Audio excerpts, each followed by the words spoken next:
नमस्कार, सुप्रभात। आपका स्वागत है हमारे चैनल स्टडी विद नोटियालजी में, जहाँ पे हम पढ़ रहे हैं इंडियन पॉलिटी के इंपॉर्टेंट क्वेश्चंस, जहाँ पे डिस्कस कर रहे हैं हम इसका प्रीवियस पार्ट। जो इसमें हम पढ़ेंगे पार्ट वन जो है इससे पहले आ चुका है और इसे आप प्लेलिस्ट में चेक कर सकते हैं। इससे प्रीवियस जो वीडियो है, अभी इसमें पढ़ेंगे हम हिस्टोरिकल बैकग्राउंड और इम्पोर्टेंट एक्ट। तो इसका सेकेंड पार्ट जो अभी हम इसमें डिस्कस करेंगे। ये वीडियो रेलेवेंट है सारे एग्जाम के लिए, ऑल गवर्नमेंट एग्जाम के लिए, क्योंकि पॉलिटी के इंपॉर्टेंट क्वेश्चन यहाँ से काफ़ी इंपॉर्टेंट क्वेश्चन जो मेन एग्जाम में आपको दिखाई पड़ सकता है।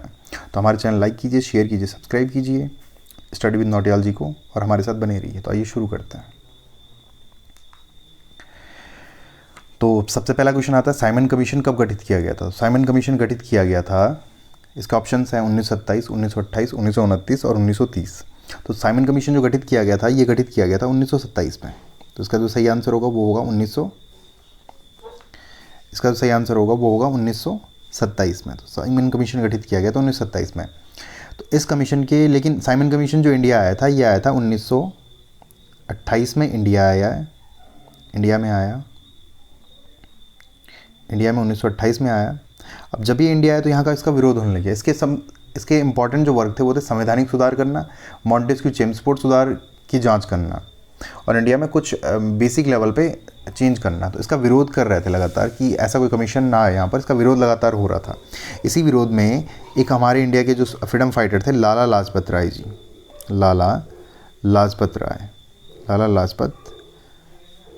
राय जी थे, ये विरोध कर रहे थे। तो जो विरोध कर रहे थे, इस विरोध के दौरान एक ब्रिटिश जो ऑफिसर थे,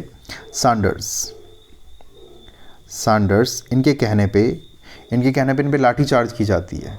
तो जब लाठी चार्ज की जाती है तो इनकी मृत्यु हो जाती है, लाला लाजपत राय की। तो इनको सपोर्ट करते थे भगत सिंह, सुखदेव, राजगुरु। तो बाद में वो क्या कर देते हैं, सैंडर्स की हत्या कर देते हैं, जिसके इल्ज़ाम में उनको फांसी पे चढ़ा जाता है और शहीद हो जाता है। तो ये था साइमन कमीशन। अब बात करें क्वेश्चन नंबर 2 की, किस अधिनियम के तहत भारत में रिजर्व बैंक ऑफ इंडिया की स्थापना की गई है? तो रिजर्व बैंक ऑफ इंडिया की स्थापना कब की गई? तो क्वेश्चन बनता है, किस अधिनियम के तहत भारत में रिजर्व बैंक ऑफ इंडिया की स्थापना की गई? तो यहाँ ऑप्शंस हैं माल्लो मिंटो सुधार, भारत शासन अधिनियम 1935, भारतीय स्वतंत्रता अधिनियम 1947 और 1833 का चार्टर अधिनियम। तो जो रिजर्व बैंक ऑफ इंडिया की स्थापना की गई थी 1935 में। इसके तहत कहा गया था कि भारत में एक बैंक बनेगा जो सारे बैंकों के अधीन, सारे बैंकों को कंट्रोल करेगा। इस रिजर्व बैंक ऑफ इंडिया को बैंकों का बैंक भी कहा जाता है। तो इसकी स्थापना भारत शासन अधिनियम 1935 के अंतर्गत की गई थी। तो इसका ऑप्शन बी सही होगा। बात करें भारत में बजट की व्यवस्था कब से शुरू की गई? तो भारत में जो बजट की व्यवस्था शुरू की गई थी, इसका ऑप्शन है 1871, 1872, 1860 और 1890। तो इसका जो सही आंसर है वो है 1860। इसका सही आंसर होगा 1860। इसका सही आंसर है 1860। 1860 में जो ये बजट की व्यवस्था की गई थी, ये क्या था, 7 अप्रैल 1860 से स्थापना इसकी की गई थी। अब देखिए 7 अप्रैल का अपना रेलेवेंसी अलग से है। 7 अप्रैल को मनाया जाता है वर्ल्ड हेल्थ डे, विश्व स्वास्थ्य दिवस। वर्ल्ड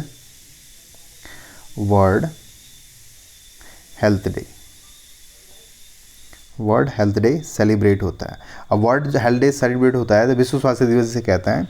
और ये सेलिब्रेट करते हैं, ये इसको एक ऑर्गेनाइजेशन है, WHO ऑर्गेनाइजेशन है जो इसको सेलिब्रेट करती है और जो इसका फाउंडेशन डे मनाया जाता है। WHO की स्थापना 7 अप्रैल, इसकी स्थापना भी 7 अप्रैल 1948 को हुई थी। इसका हेडक्वार्टर है जेनेवा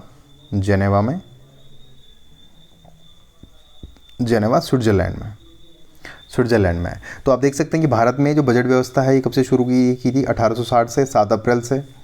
तो और इसी 7 अप्रैल को जो सेलिब्रेट किया जाता है, वर्ल्ड हेल्थ डे सेलिब्रेट किया जाता है, विश्व स्वास्थ्य दिवस सेलिब्रेट किया जाता है।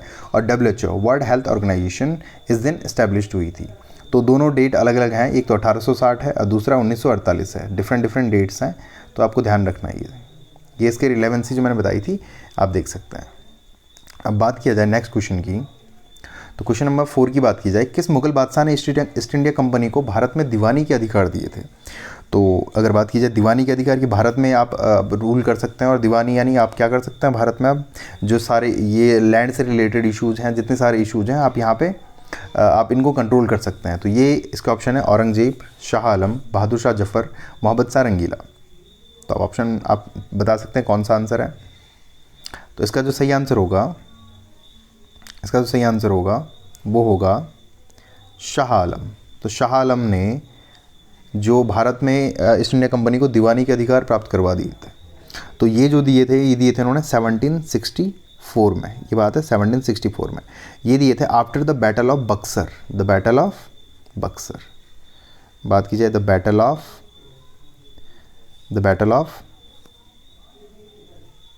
Buxar. The battle of Buxar जो हुई थी, इसके बाद ये दिए गए थे, इनको अधिकार दिए थे। बैटल ऑफ बक्सर की बात है, जो बक्सर की लड़ाई हुई थी उसके बाद ये। अब बैटल ऑफ बक्सर जो मैंने बताया था प्रीवियस में बताया था मैंने, बैटल ऑफ बक्सर किसके बीच हुई थी? ये हुई थी शाह आलम एक साइड थे, अगर बात की जाए 1764 में। तो ये जो बैटल ऑफ बक्सर हुई थी ये हुई थी शाह आलम,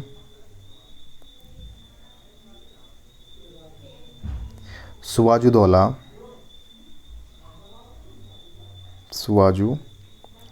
जो अवध के नवाब थे। शाह आलम उस टाइम मुग़ल नवाब थे, और जो ये थे सुवाजुदौला ये थे अवध के नवाब। और मीर कासिम बंगाल के नवाब थे उस टाइम, बंगाल नवाब। और इनके जो वर्सेस में हुए थे ब्रिटिशर्स थे। तो यहाँ पे बिट्रे कर देता है शाह आलम के बिट्रे कर देता, मिल जाता है ब्रिटिशर्स से, और सुवाजुदौला मीर कासिम यहाँ पे हार जाते हैं। तो ये बैटल ऑफ बक्सर थी।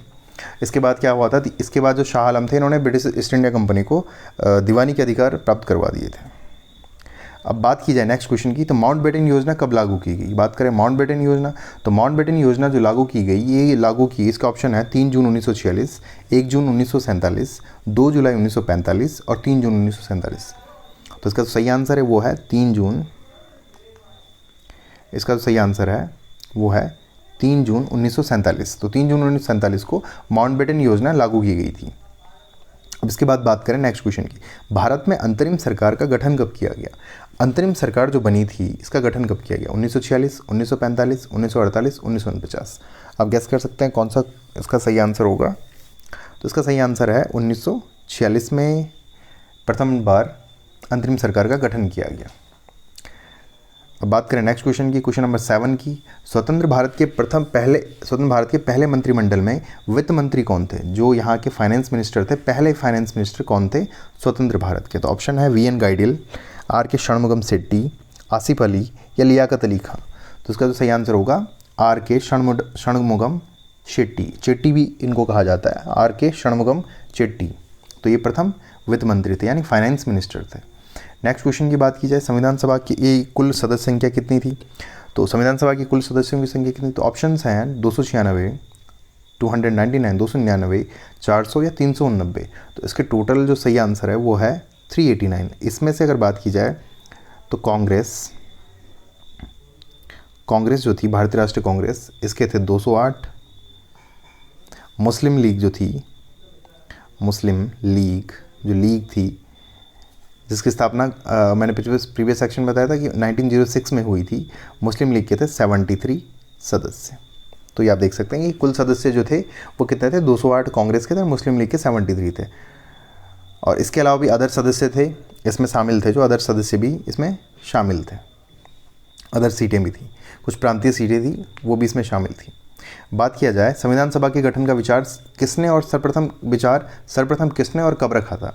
तो सबसे पहला जो संविधान सभा के गठन की जो बात की जाएगी, एक ऐसी संविधान सभा बनानी है जो क्या करेगी, संविधान सभा जो अपने कॉन्स्टिट्यूशन के बारे में बात करेगी और उसमें विचार करके और उसमें कैसे कैसे चेंज करना है वो ये बताएगी संविधान सभा। तो इसका जो सबसे पहला विचार बताया था, ये ऑप्शन किसने बताया था? ऑप्शन है एम एन रॉय 1934, पंडित जवाहरलाल नेहरू 1940, सरदार पटेल 1939 या डॉक्टर बी आर अम्बेडकर 1932।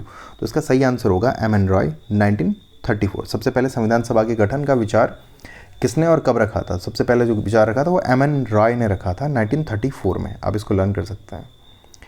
बात करते हैं नेक्स्ट की, तो प्रत्यक्ष कार्रवाई दिवस, अगर बात की जाए प्रत्यक्ष कार्रवाई दिवस कब और कहाँ मनाया गया, तो इसके बारे में एक सबसे इंपॉर्टेंट बात आती है कि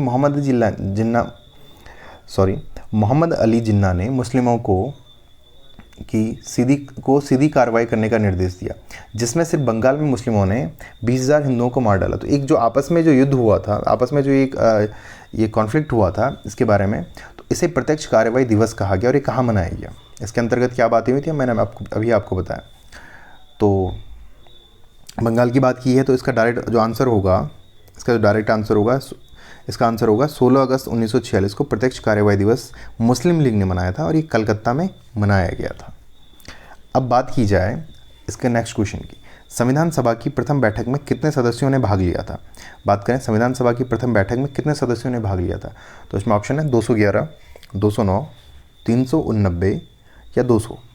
तो जो इसका सही आंसर है, इसका सही आंसर होगा 211 सदस्यों ने प्रथम बैठक में, संविधान सभा की प्रथम बैठक में भाग लिया था।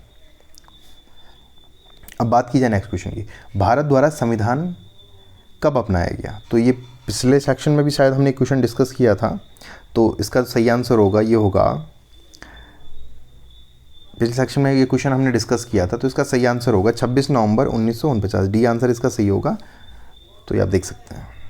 बात करें नेक्स्ट क्वेश्चन की, क्वेश्चन नंबर 13, संविधान सभा के प्रांतीय संविधान समिति के अध्यक्ष निम्न में से कौन थे। बात की जाए प्रांतीय संविधान समिति जो बनाई गई थी, उसके अध्यक्ष कौन बने थे, तो ऑप्शन है जवाहरलाल नेहरू, सरदार वल्लभ भाई पटेल, डॉक्टर भीमराव अंबेडकर, के.एम. मुंशी। तो इसका सही आंसर है वो है सरदार वल्लभ भाई पटेल। तो प्रांतीय संविधान समिति जो थी उसके प्रथम अध्यक्ष जो बने थे वो थे सरदार वल्लभ भाई पटेल। नेक्स्ट क्वेश्चन की बात की जाए, निम्नलिखित में से कौन प्रारूप समिति के अध्यक्ष थे। तो जो प्रारूप समिति बनाई गई थी, जो प्रारूप तैयार करना था संविधान का जो प्रारूप तैयार करना था, उसके अध्यक्ष कौन थे। तो इसमें ऑप्शन है डॉक्टर भीमराव अंबेडकर, डॉक्टर राजेंद्र प्रसाद, जवाहरलाल नेहरू या उपरोक्त सभी में। तो उपरोक्त सभी तो इसका ऑप्शन है नहीं, इसके सही जो आंसर होगा वो होगा डॉक्टर बी.आर. अम्बेडकर। तो डॉक्टर बी.आर. अम्बेडकर जो कि लॉ मिनिस्टर भी बने थे सबसे पहले, तो इन्हें प्रारूप समिति का अध्यक्ष बनाया गया था कि इनको ऐसा काम दिया था कि आप जो ड्राफ्ट तैयार करना है इस कॉन्स्टिट्यूशन का, जो बनेगा रूल एंड रेगुलेशन जो बनेगा, वो आपको दिया जाता है और आप इसके अंतर्गत क्या क्या चेंजेस कर सकते हैं और आप इसमें क्या क्या चीज़ें होनी चाहिए। तो ये प्रारूप समिति एक बनाई गई थी, इसके अध्यक्ष जो बने थे doctor Bhimrao Ambedkar. Next question जो है, भारत ने राष्ट्रध्वज किस तिथि को अपनाया था। तो जो भारत का राष्ट्रध्वज है तिरंगा, तो इसको किस तिथि को अपनाया गया था। तो इसको अपनाया गया था 22 जुलाई 1947 को। तो इसका डायरेक्ट जो आंसर होगा, ये आंसर होगा 22 जुलाई 1947। तो ये सही आंसर है 22 जुलाई 1947, बी, ऑप्शन बी सही आंसर होगा। बात करें क्वेश्चन नंबर 16 की, संविधान सभा के चुनाव में कांग्रेस पार्टी को कितने मत प्राप्त हुए। अब बात करें जो संविधान सभा के जो चुनाव हुए थे, इसमें कांग्रेस पार्टी को कितने मत प्राप्त हुए थे। तो ये अभी हमने डिस्कस किया था कि, तो इसका डायरेक्ट आंसर जो आपको याद होगा, तो इसका आंसर अभी हमने डिस्कस किया था 208 मत प्राप्त हुए थे। 208 मत नहीं होगा, यहाँ पर सीटें होंगे, सीट्स प्राप्त हुई थी, 208 सीट प्राप्त हुई थी। तो ये होगा 208 सीटें कांग्रेस को संविधान सभा के प्रथम चुनाव में प्राप्त हुए थे। बात करें भारत शासन अधिनियम 1935 में कितने अनुच्छेद एवं अनुसूचियां थी।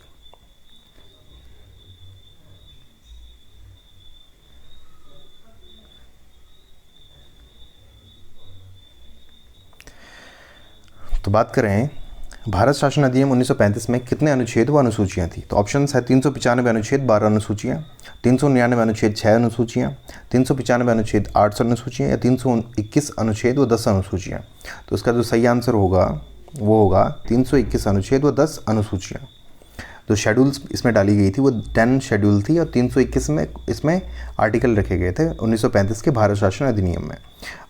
नेक्स्ट क्वेश्चन की बात करें तो भारत के संविधान के पिता के रूप में किसे कहता है, the father of Indian constitution किसे कहा जाता है। तो ऑप्शन है doctor B R. Ambedkar, doctor Rajendra Prasad, doctor Sachchidanand Sinha या डॉक्टर के.एम. मुंशी। तो इसका सही आंसर है डॉक्टर भीमराव अम्बेडकर। इसका सही आंसर है doctor Bhimrao Ambedkar, doctor B R. Ambedkar. संविधान सभा के प्रथम, नेक्स्ट क्वेश्चन है, संविधान सभा के प्रथम अस्थायी अध्यक्ष कौन थे। तो प्रथम अस्थायी अध्यक्ष कौन बने थे संविधान सभा जो बनाई गई थी कि कॉन्स्टिट्यूशन कैसा बनेगा, रूल एंड रेगुलेशन कैसे रहेंगे, उसके अनुसार एक कमेटी बनाई गई, इसे संविधान सभा कहा गया। और इसके प्रथम अस्थायी अध्यक्ष कौन बने थे। तो जो अस्थायी अध्यक्ष प्रथम बने थे तो ऑप्शन है जीवी मालवंकर, डॉक्टर सच्चिदानंद सिन्हा, डॉक्टर राजेंद्र प्रसाद, के एम मुंशी। तो ऑप्शन हैं, तो इसके अनुसार जो सही आंसर होगा डॉक्टर सच्चिदानंद सिन्हा को, डॉक्टर सच्चिदानंद सिन्हा को प्रथम अस्थायी अध्यक्ष बनाया गया था। इन्हें जो बनाया गया था प्रथम अध्यक्ष जो डॉक्टर सच्चिदानंद सिन्हा को बनाया गया था, ये बनाया गया था इन्हें 9 दिसंबर 1946 को, 46 को इन्हें प्रथम अस्थायी अध्यक्ष बनाया गया था। और एक फ्रांस के हिसाब से जो सबसे बुजुर्ग व्यक्ति थे, सबसे सीनियर जो व्यक्ति थे सच्चिदानंद सिन्हा, इसके अनुसार इन्हें चुनकर प्रथम अस्थायी अध्यक्ष बनाया गया था। बात की जाए इसमें जो स्थायी अध्यक्ष थे, तो स्थायी जो अध्यक्ष बने थे, सर्वप्रथम जो स्थायी अध्यक्ष बने थे वो बने थे डॉक्टर राजेंद्र प्रसाद, डॉक्टर राजेंद्र, सही से, तो स्थायी जो अध्यक्ष बने थे वो बने थे डॉक्टर राजेंद्र प्रसाद, प्रथम स्थायी अध्यक्ष बने थे। और ये बने थे किस डेट को ये बने थे, अगर बात की जाए तो ये बने थे 11 दिसंबर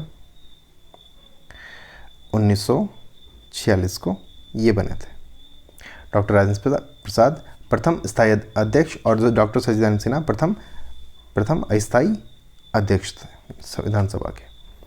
बात की जाए नेक्स्ट क्वेश्चन की, तो निम्नलिखित में से कौन प्रारूप समिति में सम्मिलित, देखिए इसमें बीच में जो मैं लिख रहा हूँ, अगर आप इनको नोट करना चाहते हो तो आप वहाँ पे पॉज कर सकते हैं, उससे आप नोट कर सकते हैं। निम्नलिखित में से कौन प्रारूप समिति में सम्मिलित नहीं थे। बात करें प्रारूप समिति में सम्मिलित नहीं थे तो कौन नहीं थे, डॉक्टर भीमराव अम्बेडकर, एन गोपाल स्वामी अयंगर, के एम मुंशी या जवाहरलाल नेहरू। तो प्रारूप समिति में 7 सदस्य जो थे इनमें से कौन कौन शामिल नहीं थे, तो इनमें पंडित जवाहरलाल नेहरू, जो ऑप्शन डी है ये सही आंसर होगा, ये शामिल नहीं थे।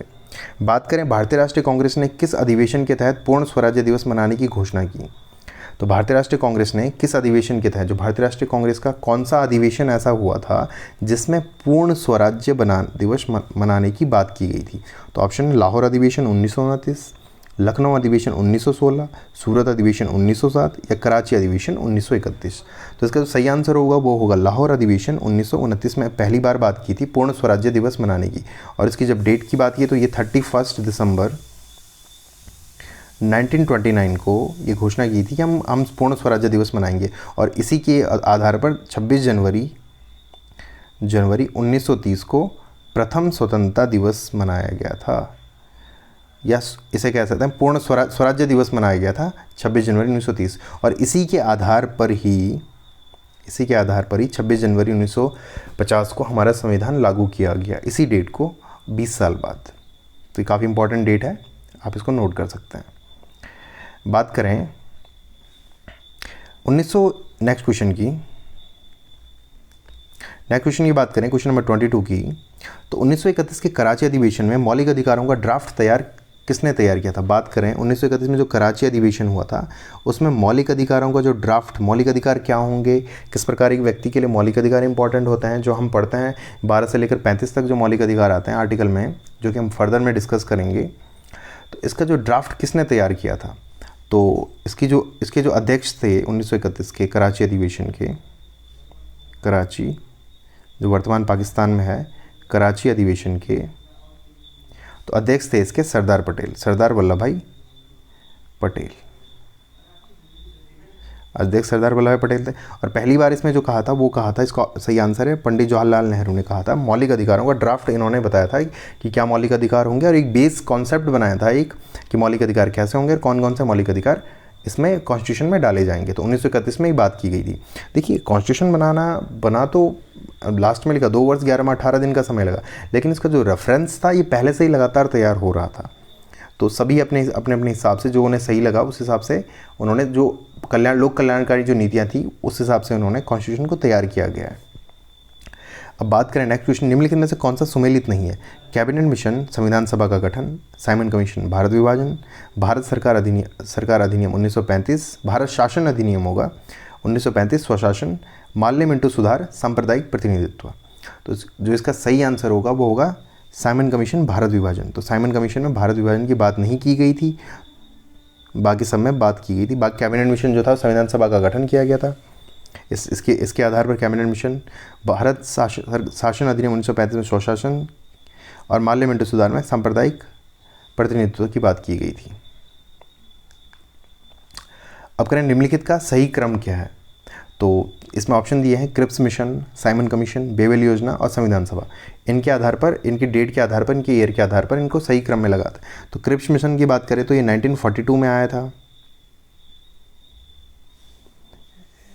क्रिप्स मिशन आया था 1942 में, बात करें जब इसकी।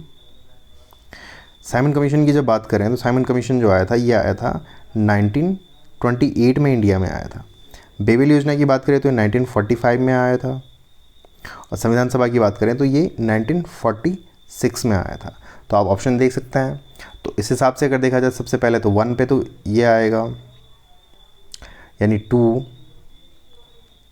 शुरुआत यहाँ से होगी तो 2 पहले आएगा, यानी सबसे पहले तो ये हुआ था। तो इस हिसाब से अगर देखा जाए इसके हिसाब से तो इसका जो ऑप्शन बी जो है ये सही आंसर होगा। ऑप्शन बी सही आंसर होगा। 2, 1, 3, 4 सबसे पहले साइमन कमीशन, उसके बाद क्रिप्स मिशन, उसके बाद बेवेल योजना, उसके बाद संविधान सभा। काफ़ी इंपॉर्टेंट क्वेश्चन है, इससे पहले भी काफ़ी टाइम एग्जाम में पूछा जा चुका है, तो आप इसे नोट कर सकते हैं।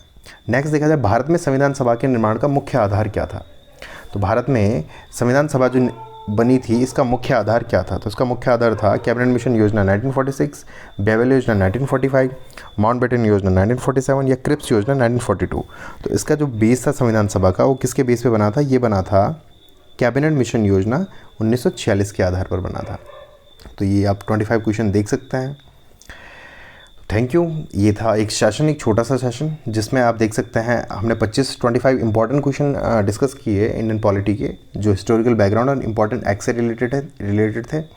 आप हमारे चैनल को लाइक कीजिए, शेयर कीजिए, सब्सक्राइब कीजिए और आप हम फॉलो कर सकते हैं टेलीग्राम पे भी। हमारा चैनल सेम नाम स्टडी विद नौटियाल जी नाम से बना है, जहाँ पे हम लगातार क्वेश्चन रीच और PDF अवेलेबल करवा देते हैं और आप फॉलो कर सकते हैं टेलीग्राम। आप इंस्टाग्राम पे भी हमें फॉलो कर सकते हैं।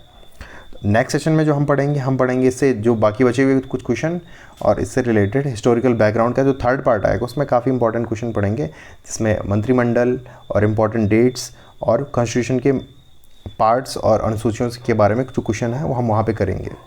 लेकिन उससे पहले मैं एक वीडियो डालूंगा इसमें अनुसूचियाँ और पार्ट के बारे में डिस्कस करेंगे।